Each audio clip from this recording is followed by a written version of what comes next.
ni kita nak sambung perbincangan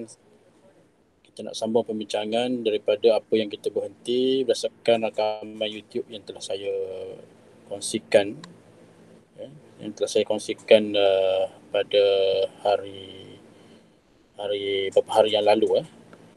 So hari ini kita nak sambung pergi kepada 2.3 iaitu kesihatan sistem respirasi manusia. Ya.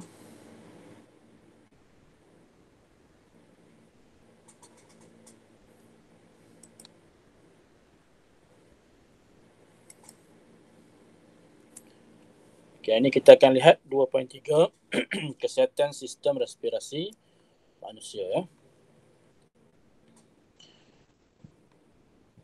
Jadi mula kita akan lihat beberapa contoh bahan yang memudaratkan sistem respirasi manusia.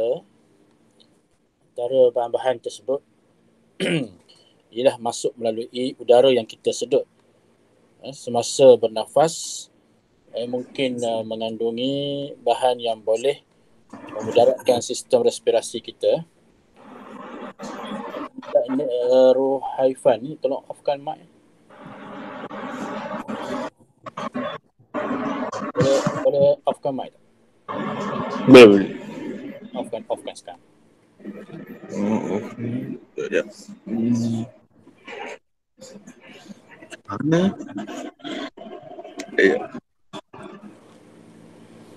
Yang dia kena offkan ni. Okey ya. Jadi maknanya bahan yang memudaratkan sistem respirasi manusia ni masuk melalui udara yang kita sedut semasa bernafas, seperti gambar rajah ni lah. Ya, dia masuk melalui hidung dan sekiranya bahan yang masuk itu tidak membahayakan, jadi tidak masalah lah. Tapi kalau bahan itu memberikan kesan buruk, ia akan menjejaskan sistem respirasi kita.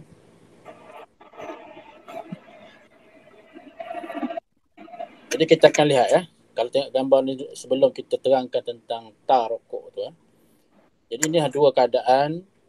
Satu, paru individu yang sihat. Individu yang sihat yang pertama. Ini yang kedua, keadaan peparu yang dipenuhi dengan tar. Tar ni bukanlah tar jalan raya tu. Tar di sini merujuk kepada bahan toksik yang terdapat dalam asap rokok. Okay? Bahan toksik yang terdapat dalam asap rokok. Jadi tar rokok dalam udara sedutan melekat. Macam mana dia masuk melalui asap rokok tadi? Iaitu udara sedutan melekat dan membunuh sel dalam laluan pernafasan seperti toraks, pharynx, epiglottis, larynx, bronchus, bronchial dan juga alveolus. Jadi semua ni daripada torak sampai ke alveolus ni merupakan struktur ataupun kita kata organ yang terlibat dalam sistem respirasi.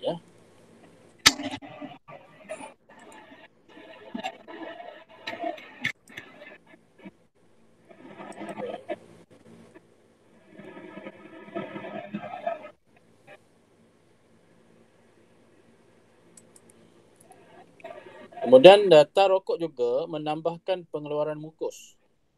Jadi bila tar tu masuk bersama dengan daripada asap rokok tadi tu, dia akan merangsang kita punya saluran respirasi tu untuk mengeluarkan mukus.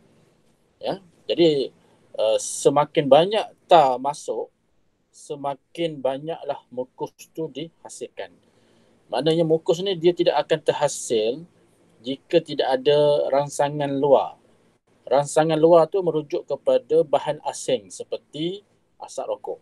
Ya, jadi orang yang merokok ni biasanya dia punya pernafasan dia satunya dipenuhi dengan kahak.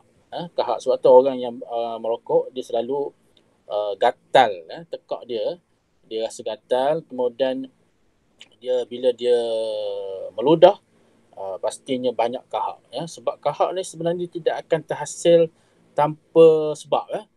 Dia terhasil bila ada jangkitan, bila ada mikroorganisma ataupun ada benda asing seperti tar daripada asap rokok. Orang yang tidak merokok ataupun orang yang tidak berada dalam kawasan orang yang merokok, walaupun mungkin kita tidak merokok, tetapi kalau kita berada dalam persekitaran orang merokok, ia benda yang sama saja. So maknanya sama ada kita tak merokok ataupun kita tidak berada di tempat orang merokok, jadi kita kena tahu ya keadaan tersebut ya. Jadi kalau kita tidak merokok dan kita tidak suka kepada orang yang merokok, maka kita kena jauhkan diri kita daripada keadaan tersebut. Kalau kita nak tegur, memang kita macam susah lah. Kita tak mampu tak berani nak tegur orang merokok. Lebih lagi orang yang merokok tu mungkin lebih tua daripada kita mungkin ahli keluarga kita sendiri. Jadi tar rokok ni juga menambahkan pengeluaran mukus. Itulah sebab kenapa orang yang merokok ni selalu dia menghasilkan kahak. Kahak. Tar rokok adalah satu contoh bahan dalam asap rokok. Sebenarnya banyak lagi bahan yang terdapat di dalam asap rokok. Jadi tar ni adalah sebahagian daripadanya. Yang sebenarnya dia punya impak jangka masa panjang. Sekejap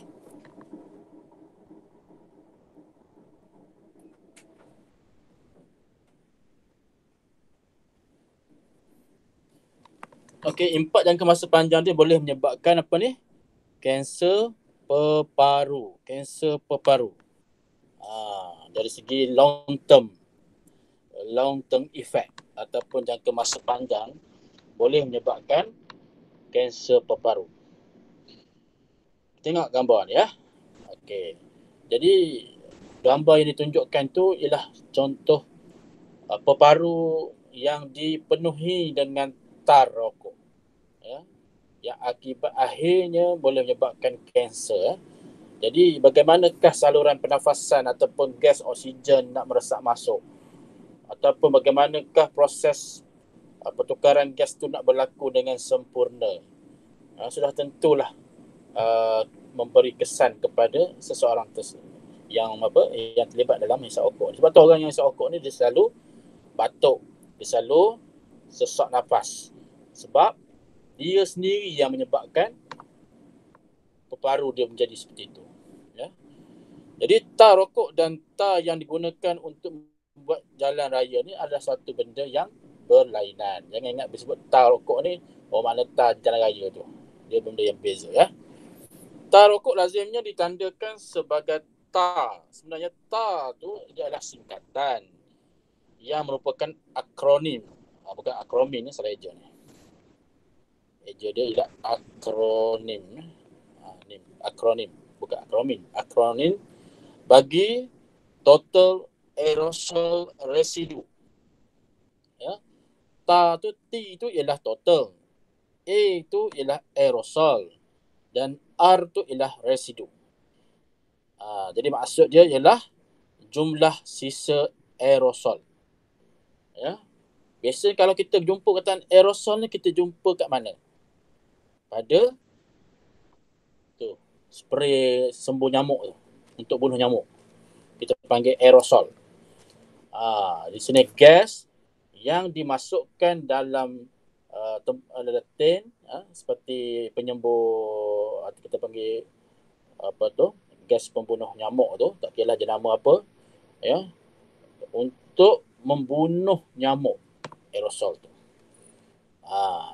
Jadi kalau kita hisap rokok, asap rokok tu konsep dia sebenarnya ialah untuk membunuh. Kata kuncinya membunuh. Tapi bukanlah membunuh nyamuk dalam kita punya sistem respirasi. Dia membunuh sel lah. Membunuh sel-sel peparu kita. Jadi sebenarnya orang yang merokok ni sebenarnya dia nak membunuh diri dia sendiri secara halus, secara perlahan-lahan. Dia tak nampak dah dia guna macam guna pisau, tapi dia bunuh sikit. Lama-lama dia punya peparu akan rosak. Ya. ataupun dalam istilah perubatan kita panggil sebagai paru-paru yang telah berparut. Yang berparut. Ya. Okey, ini contoh bahan-bahan yang berbahaya yang terdapat dalam asap okok selain pada tar, banyak. Ya. Bukan saja tar, tapi yang lain-lain yang ada juga mengandungi kadmium yang biasa orang gunakan dalam bateri kereta. Ya. Ataupun bateri yang digunakan untuk yang kita lah, bateri yang boleh recharge. Ya. Lilin, terdapat lilin. Dan toluena, iaitu pelarut industri. Nikotin. Nikotin ni banyak lah. Nikotin ni yang digunakan dalam racun serangga. Tapi nikotin ni juga merupakan sejenis dadah. Ya. Sebab itu orang yang merokok, dia akan ketagih. Ya, sebab di dalam asap rokok ataupun dalam tembakau dalam putung rokok tu mengandungi nikotin. Ya, supaya apa? Supaya orang yang hisap rokok ni dia nak lagi rokok. Ketagih. Kan? Dia tagih pada rokok tu. Ini adalah satu cara bagaimana pihak pengilang rokok ni nak melariskan dia punya jualan. Ya. Supaya apa? Supaya dia punya perniagaan dia majulah. Sebab apa? Sebab orang ketagih. Bila orang ketagih, orang akan cari rokok tu. Jadi lakulah dia perniagaan dia. Majulah industri dia. Maka kita menyumbang kepada kekayaan mereka. Sebenarnya mereka betul mereka kaya. Tetapi kita yang hisap rokok ataupun sesiapa yang hisap rokok, dia sedang memiskinkan diri dia. Ya, memiskinkan diri dia. Yang seterusnya, dalam asap rokok juga terdapat amonia yang biasanya orang gunakan amonia ni untuk mencuci lantai. Ya. Apa sifat bahan pencuci lantai? Ialah menanggalkan kotoran. Betul, menanggalkan kotoran. Tapi asap rokok yang masuk dalam sistem respirasi kita, dia tak menanggalkan kotoran. Tetapi dia mengakis sel. Mengakis dinding trakea. Saluran pernafasan kita tu menjadi semakin haus. Sebab sifat bahan pencuci lantai ni, dia mengikis. Dia menanggalkan kotoran. Jadi kalau dalam badan kita, jadi bahan amonia ni dia akan menipiskan saluran pernafasan dan lama-kelamaan boleh menyebabkan kanser. Selain daripada itu, aseton. Aseton ni biasa digunakan dalam menghasilkan cat. Jadi bayangkanlah kita masukkan bahan yang dalam yang untuk menghasilkan cat tu dalam kita punya saluran pernafasan. Metanol. Jadikan sebagai sumber untuk bahan api. Sianida. Racun berbisa. Arsenik, racun tikus. Metana, asap kumbahan. Karbon monoksida, asap kereta. Dan butana, cecair pemetik api. Jadi pendek kata, bahan-bahan yang terdapat dalam asap rokok ni semuanya berbahaya. Semuanya berbahaya untuk kesihatan paru kita ataupun sistem respirasi kita. Kita akan pergi satu persatu. Bahan berbahaya yang terdapat dalam asap rokok. Yang pertama, kita akan lihat karbon monoksida. Jadi karbon monoksida ni lazimnya ditemukan dalam asap rokok dan asap exhaust kenderaan bermotor. Kita pernah dengar ada kes orang yang membunuh diri. Tinggal dalam kereta, duduk dalam kereta, tertidur dalam kereta, enjin pasang, kemudian dia nak bunuh diri. Ataupun mungkin dia bukan nak bunuh diri, tapi dia tertidur tetapi berlaku kebocoran dalam saluran exhaust dia, menyebabkan asap karbon monoksida masuk ke dalam kereta, kemudian kereta tu pula tertutup, pasang aircon, menyebabkan orang yang tidur tersebut dia mati lemas. ya, tanpa disedari, ya. Bila orang sedar-sedar, ya, esoknya ke 2 hari enjin pasang, enjin hidup, ya, tapi kereta tak bergerak. Rupanya orang yang berada dalam kereta tu telah lemas, ya, dengan gas karbon monoksida. Jadi gas monoksida ni adalah gas tanpa warna dan tidak berbau. Dia tak berbau. Ya, kalau yang bau tu kita bawa asap kereta ataupun asap motor yang berbau tu, pelambam. Ya, pelambam tu yang memberikan bau. Itu lagi bahaya tu. Ya, yang tak kita sedari ialah gas karbon monoksida. Apabila gas karbon monoksida dan oksigen ni meresap dari alveolus. Jadi bila kita nak sedut, kita nak bernafas, kita perlukan gas oksigen sahaja yang masuk. Tapi apabila kita merokok, kita bukan sahaja menyedut oksigen, kita juga menyedut gas karbon monoksida. Jadi bila berlaku macam tu, dia dah kita kata berebut. Ibarat berebut, ya, untuk bergabung dengan sel darah merah. Jadi apabila karbon monoksida dan oksigen ni meresap dari alveolus ke dalam kapilari darah, karbon monoksida akan bergabung secara kimia dengan hemoglobin untuk membentuk karboksi hemoglobin yang merupakan sebatian yang stabil. Jadi apa yang berlaku seterusnya? Karbon monoksida dia bergabung dengan hemoglobin membentuk karboksi hemoglobin. Kemudian hal ini menyebabkan pengurangan oksihemoglobin dalam darah yang berfungsi mengangkut oksigen ke sel badan. Sepatutnya, ya, kalau tak ada karbon monoksida ni, oksigen ni dia bergabung dengan hemoglobin. Hemoglobin ni ialah pigmen darah merah. Ya, pigmen yang berwarna merah yang terdapat dalam sel darah merah, berfungsi untuk mengangkut oksigen supaya oksigen ni sampai ke destinasi dia. Destinasi dia siapa? Destinasinya adalah sel badan, tisu badan, organ tubuh, otot, kelenjar. Apa-apa saja yang perlukan oksigen. Kenapa perlukan oksigen? Oksigen diperlukan untuk respirasi. Ya, respirasi. Kalau oksigen tak ada, oksigen tak cukup, jadi apa yang berlaku kepada respirasi? Jadi respirasi itu berlaku dalam keadaan yang tidak sempurna. Ya, bila tidak sempurna, kita akan mudah letih, kita pengsan, kita boleh koma. Boleh koma, yang paling dahsyatnya koma dan menyebabkan kematian lah. Macam kita ibaratnya kita tidak bernafas. Oksigen ni ialah satu gas yang diperlukan untuk bernafas bagi membolehkan respirasi berlaku dalam badan kita ni. Tiba-tiba kita isap rokok ataupun kita berada dalam sekitaran rokok, kita akan rasa lemas. Kita akan rasa sesak. Sebab apa kita rasa sesak? Sebab puncanya ialah kerana gas karbon monoksida yang terdapat dalam asap rokok tu, dia bersaing dengan oksigen.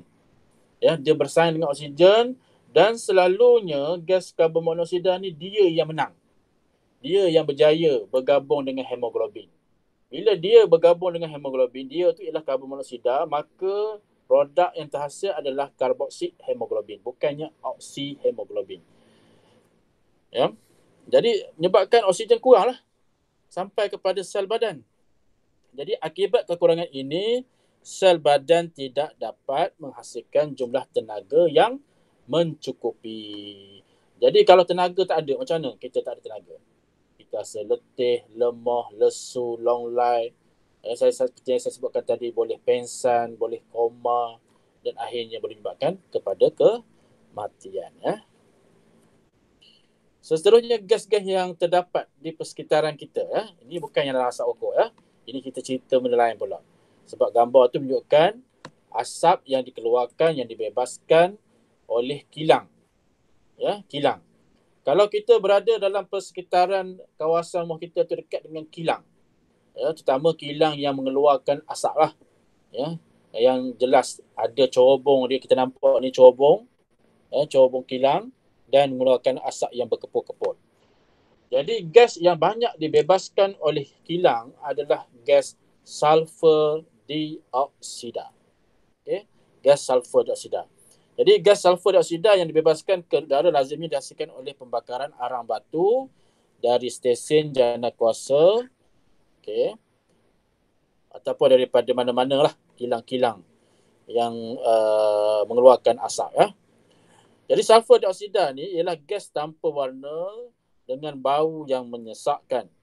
Gas ini merensa laluan pernafasan, menyebabkan kita batuk, sukar bernafas, penyakit bronkaitis dan juga kanser paru. Selain daripada itu, udara atau bahan yang boleh merosakkan saluran pernafasan kita ialah seperti jerebu, debu dan juga debunga.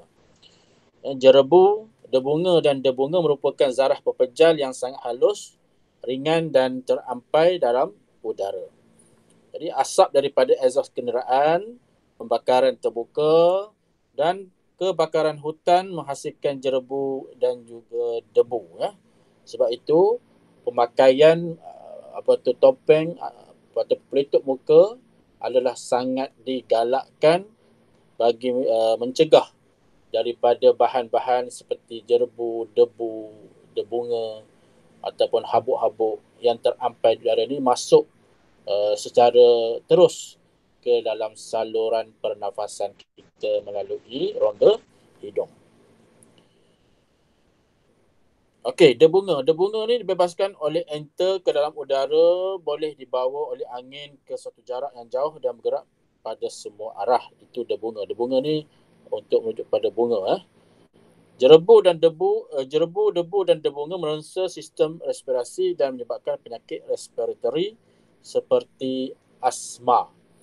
Orang yang ada masalah pernafasan seperti asma ataupun orang panggil lelah ni, dia kena elakkan daripada berada dalam persekitaran yang berdebu, ataupun yang memerangkap habuk.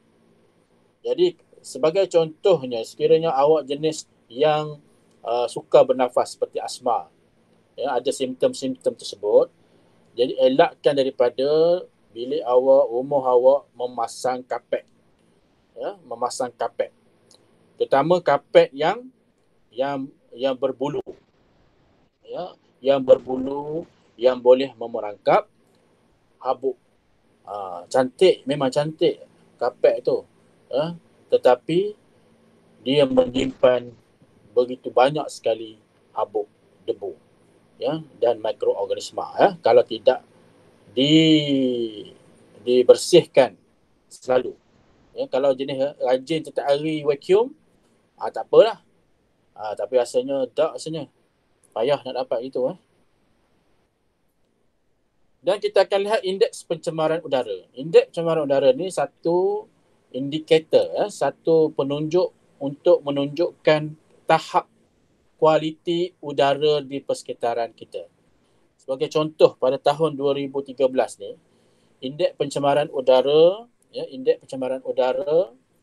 di Muar, Johor telah meningkat bacaannya ke 746 pada jam 7 pagi, yang jauh melebihi julat minimum tahap berbahaya iaitu 300. Jadi bila berlaku sebanyak di bacaan tu 746 IPU dia, maka kerajaan mengisytiharkan darurat di Muar dan Ledang, itu kawasan yang sekitar dia, pada tarikh tersebut, pada tarikh 23 hari bulan Jun 2013 sampailah kepada 24 hari bulan lah. Maksudnya 25 bulan tu dah okey. Mungkin hujan ke, hujan turun boleh mengurangkan jerebu. Macam mana boleh berlaku jerebu? Punca yang paling utamanya adalah pembakaran terbuka. Pembakaran terbuka itu yang paling besar lah, yang menyumbang kepada pencemaran udara ni ataupun yang menyebabkan kepada jerebu tersebut. Apakah penyakit yang berkaitan dengan respirasi dan apakah simptom-simptom dia? Kita akan lihat asma. Jadi asma ni dirangsang oleh kehadiran debu ataupun debunga, jerebu, asap rokok dan asap daripada exhaust kenderaan bermotor ataupun daripada pembakaran terbuka ataupun daripada kebakaran hutan. Okey.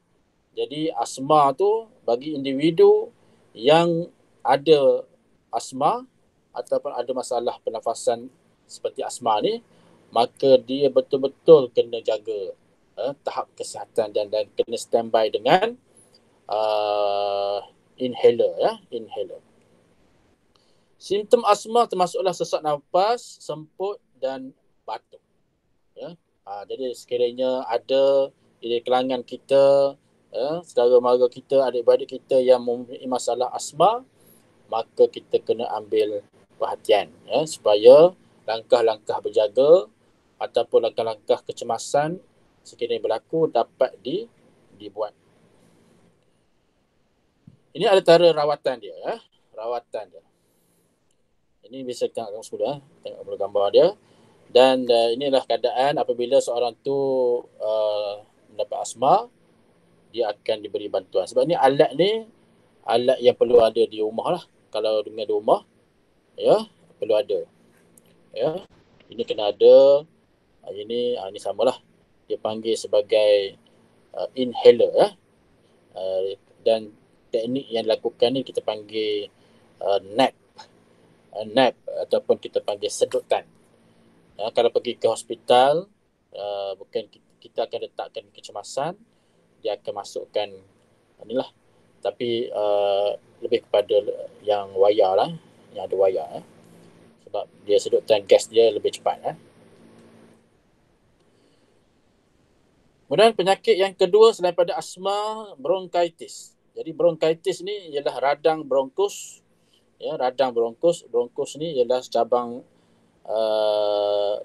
yang halus, ya, cabang halus selepas trakea. Kemudian yang Y ni, simpang ni, inilah bronkus. Ini bronkus.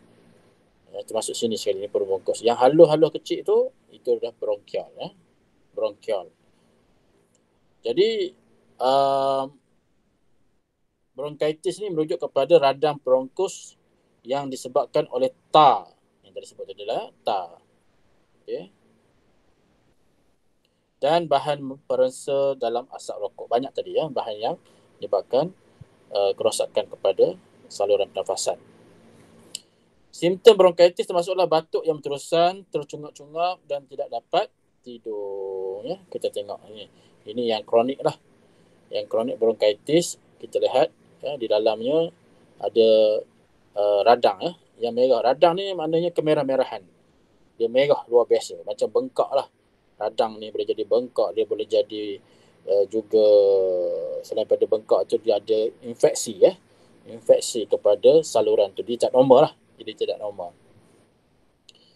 Ini contoh ya, keadaan perbezaan antara saluran bronkus yang sihat dengan orang yang mengalami bronkitis. So bila ada jangkitan, so saluran dia menjadi sempit lah ya, kerana saluran tu dia akan terangsang untuk mengeluarkan mukus yang banyak. Mukus tu dia akan berfungsi merangkap bahan yang dikatakan benda asing, tetapi dalam masa yang sama saluran menjadi semakin sempit. Tengok yang satu lagi ni, yang bawah ni, ini normal bronkus, ini yang bronkitis ya. Perbezaan dia tu, laluan dia tu kan berbeza tu. Jadi itu yang menyebabkan sesak nafas dan batuk secara berterusan. Batuk tu kerana apa? Kerana mukus tu telah menempel ataupun melekat pada salur bahagian dalam bronkus. Dan terdapatnya banyak mikroorganisma. Jadi sistem badan kita berfungsi untuk react, tindak balas. Jadi batuk tu merupakan salah satu daripada tindak balas kerana ada kemasukan benda asing dalam badan kita. Selain daripada itu, penyakit respiratory yang kita nak bincangkan ialah emphysema. Ya, emphysema ni apa pula? Okey, emphysema ni merujuk kepada alveolus ya, alveolus. Ini adalah normal alveolus ataupun alveolus yang normal, yang sihat, dan ini merupakan alveolus yang mengalami emphysema ya, emphysema. Ya, apa beza dia? Dia punya alveolus telah rosak ya, telah rosak.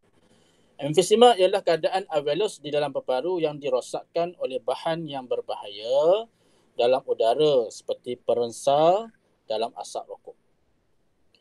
Simptom emphysema termasuklah sesak nafas, sakit ketika bernafas dan rasa letih biarpun hanya melakukan kerja ringan. Sepatutnya kita punya alveolus ni dia ada bilik-bilik dia kecil lah. Bilik-bilik yang kecil di mana semakin kecil semakin tinggi dia punya kadar resapan, semakin cekap dia melakukan proses pertukaran gas. Pertukaran gas antara oksigen dengan gas karbon dioksida. Tapi bagi mereka yang mengalami emphysema, alveolus dia punya bilik tu dah pecah. Dia punya ruang dia tu, ruang-ruang dia tu. Ya, dia sepatutnya dia ada sempadan dia, sepatutnya begitu, dia ada. Tapi dia punya dinding membran dia telah rosak. Kenapa rosak? Kerana tadilah punca-punca yang kita nyebabkan, termasuklah daripada asap rokok. Jadi penyakit emphysema ni tidak dapat dirawat lah, tetapi simptom penyakit ini boleh dikawal. Maknanya tak boleh nak repair dah ni. Ya, tak boleh nak repair dah kalau rosak ni. Tak ada di spare part, tak ada ni, tak ada jual. Ya, tetapi simptom dia seperti batuk, mana boleh kawal lah, maka buat batuk macam tu. Mana simptom-simptom tu boleh dikawal lagi. Walau bagaimanapun untuk merawat memang tidak dapat lah. Okey.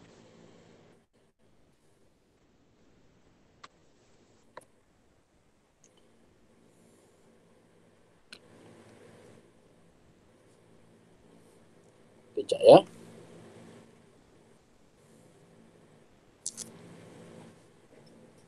Hello. Salam ya. Tengok. Ada di rumah, ada kelas.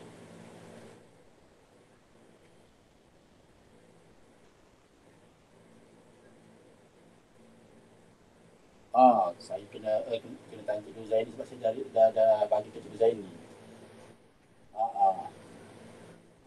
Ada itu saya kata dia hanya catat tarikh kemudian nama Cikgu Faidi. Ada. So diterima daripada Cikgu Faidi. Dia kata gitu. Tapi saya tanya Cikgu Faidi, dia pun ingat, dia kata. Maksudnya macam ada macam satu kutipan lah. Satu kutipan yang saya pun tak pasti apa kutipan apa. Sebab tak ada catatan. Tapi kalau nak terbalik, kena buka balik lah peti besi tu. Ibu Zaini yang pegang kunci tu. Duit tu saya dah serahkan pada Ibu Zaini lah. Benda yang kalau misalnya macam tabung, ada satu tabung tu saya pasti sebab duit tu dalam tabung tu. Tabung balang tu ada lagi. Di balang. Ada tulisan. Tulisan tu ada di situ. Itulah kena 2015. 2015 je. Zaman Ustaz Allah sini.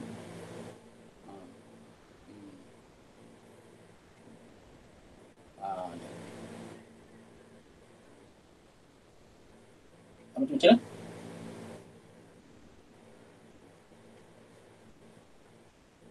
Cikgu itu kata bilik itu nak jadi tu. Bila display itu, bilik itu jadi display kat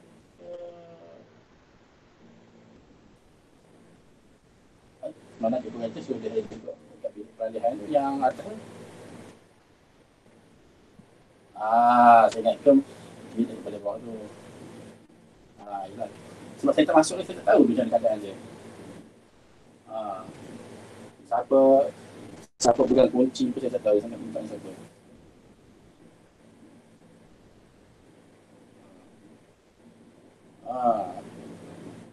Jadi Nanti saya follow up dengan Cikgu Zaimi.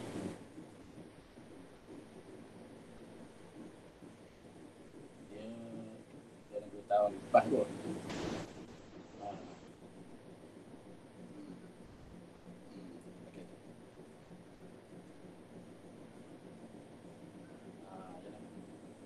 Okay.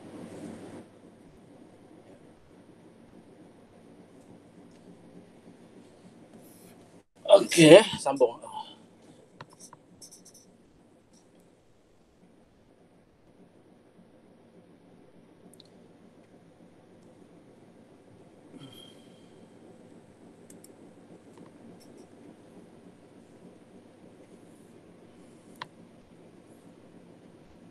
Okey ya, minta maaf kan tadi ada panggilan daripada tuan pengetua ya. Baik. Ini keadaan dia, kita ada sikit masa ya. Okey, jadi ini keadaan emphysema. Okey, iaitu dia kata di sini weakened and collapse air sacs with excess mucus. Maksudnya dia punya emphysema ni keadaan yang rosak ataupun yang punah disebabkan oleh kehadiran mukus yang berlebihan. Mukus tu sebabnya seperti saya sebutkan di awal kelas tadi, mukus ni dia asalnya memang semua orang ada mukus, tapi banyak sikit lah. Orang yang merokok dia akan menggalakkan penghasilan mukus yang lebih banyak. Bila mukus tu terlalu banyak, dipanggil, kita kata macam berlebihan lah, over berlebihan, maka mukus tu akan menutupi saluran pernafasan. Tetapi untuk kes emphysema, mukus yang dihasilkan tu akan merosakkan bilik-bilik ataupun merosakkan membran.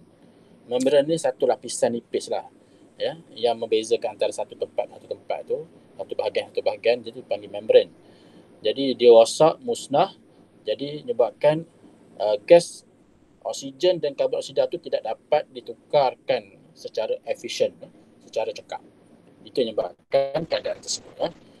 Yang seterusnya penyakit kanser paru. Kanser paru disebabkan oleh bahan kimia penyebab kanser yang dikenali sebagai karsinogen. Okay, bahan karsinogen. Kita akan tengok contoh apakah bahan karsinogen. Bahan kimia ini disedut semasa bernafas. Asap rokok mengandungi pelbagai karsinogen, contohnya tar. Tadi kita dah cerita tentang tar. Jadi tar merupakan salah satu bahan karsinogen. Karsinogen dengan cerita mudahnya dia ni penggalak lah ya, penggalak. Dia menggalakkan penghasilan kanser ataupun sel kanser. Jadi simptom kanser seperti mana kita sebutkan sebelum tadi, termasuklah batuk yang berterusan, kahak berdarah, dia simptom dia senang, kahak dia berdarah. Ya, dan rasa sakit semasa bernafas ya. Jadi kita tengok paru-paru ya, tengok paru-paru yang sakit dengan paru-paru yang sihat sudah tentu berbeza sama sekali ya.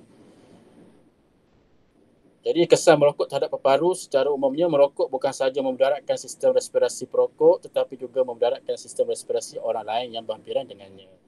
Jadi saya boleh katakan orang yang merokok ni orang yang pentingkan diri sendiri ya. Yang lebih malang kadang tu ayah merokok didukung anak dia kecil ya. Anak kecil itu lagi malang lah. Ataupun seorang suami yang merokok, dia menunggang motor, kemudian isteri di belakang mengandung ya. Dia pun mementingkan diri sendiri saja, untuk dia punya nafsu dia saja ya. Dia tak pentingkan orang lain. Seseorang yang tidak merokok tetapi menjedut asap rokok dikenali sebagai perokok pasif. Kita yang tak merokok ni okey dah, tapi kalau kita menyedut asap rokok orang merokok, kita tu dikenali sebagai perokok pasif. Perokok pasif. Pasif tu sebab kita dapat asap rokok daripada orang lain. Sebab itu kita kena tutup mulut kita, tutup hidung kita apabila kita berada dalam persekitaran orang yang merokok. Ya, kerajaan telah memperkenalkan larangan merokok di premis-premis kerajaan. Kemudian dilebarkan lagi, ya, diluaskan lagi, iaitu tidak boleh merokok di premis makanan. Jadi kebanyakan orang yang merokok ni memang dia akan merokok selepas dimakan ataupun sementara dia nak dapatkan makanan, dia akan merokok situ. Sedangkan sudah tertera signboard ataupun satu papan iklan dinyatakan larangan merokok ya, yang boleh diambil tindakan sehingga jumlah yang besar lah ya. boleh didenda dan sebagainya dan dipenjarakan. Tetapi rakyat kita ni jenis bahasa babe. Orang Pekan kata babe, degil. Dia nak merokok juga. Walaupun telah digazetkan kawasan tu kawasan larangan merokok. Jadi orang jenis gini adalah orang yang jenis pentingkan diri sendiri. Pentingkan diri sendiri. Patutnya kita ikat dia campur dalam Sungai Pahang, buaya-buaya makan. Kesan asap rokok yang mendaratkan sistem respirasi manusia bukan sahaja berlaku di dalam badan perokok, tetapi juga berlaku di dalam badan perokok pasif. Okey. Jadi itu sajalah kita punya perbincangan kelas kita pada hari ini. Pertamanya saya ucapkan terima kasih kepada anda semua yang join. Tapi sebelum kita berpisah, saya nak ambil dulu kedatangan supaya boleh direkodkan dalam kita punya pelaporan. Saya nak minta awak semua onkan kamera, boleh tak?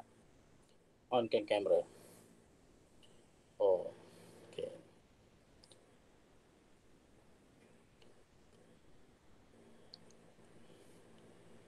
Onkan kamera ya.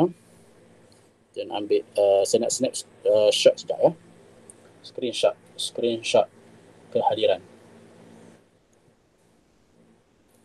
Okey, 1, 2, 3 ya. 1, 2, 3.